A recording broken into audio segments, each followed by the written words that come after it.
Welcome back പ്രിയപ്പെട്ട പ്രേക്ഷകരെ. ആ 4 കുട്ടികളുടെ ചിത്രങ്ങൾ ഞങ്ങൾ പ്രേക്ഷകർക്ക് മുന്നിൽ പങ്കുവയ്ക്കുകയാണ്. ഇർഫാന ഷെരി, റിദാന ഫാത്തിമ, നിദ ഫാത്തിമ, ഐഷ യേസ്.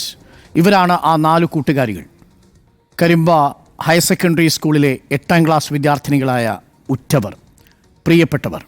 അവർ 4 പേരും ഒരുമിച്ചാണ്. എപ്പോഴും നടത്തവും പഠിത്തവും കളിക്കലും തമാശ പറയലും എല്ലാം. ആ 4 പേരും ഒരുമിച്ചു തന്നെ ഇന്നത്തെ അപകടത്തിൽ നമ്മെ വിട്ടുപോയിരിക്കുന്നു. 4 പേരും ഉറ്റ സുഹൃത്തുക്കളാണ്. കരിമ്പ ഹയർ സെക്കൻഡറി സ്കൂളിലെ 8ാം ക്ലാസ് വിദ്യാർത്ഥിനികളായ ഇർഫാന ഷെരി, റിദ ഫാത്തിമ, നിദ ഫാത്തിമ, ഐഷ യേസ്. ആ 4 പേരും ഒരുമിച്ചാണ് ഈ അപകടത്തിൽപ്പെട്ടത് എന്നുള്ളത് നാടിന് താങ്ങാനാവുന്നതിലും വലിയ നൊമ്പരമായി മാറുന്നു. ആ ദൃശ്യങ്ങളാണ് പ്രേക്ഷകർ കാണുന്നത്. ഉറ്റ സുഹൃത്തുക്കൾ, കൂട്ടുകാർ, അവരെയാണ് നഷ്ടപ്പെട്ടിരിക്കുന്നത്.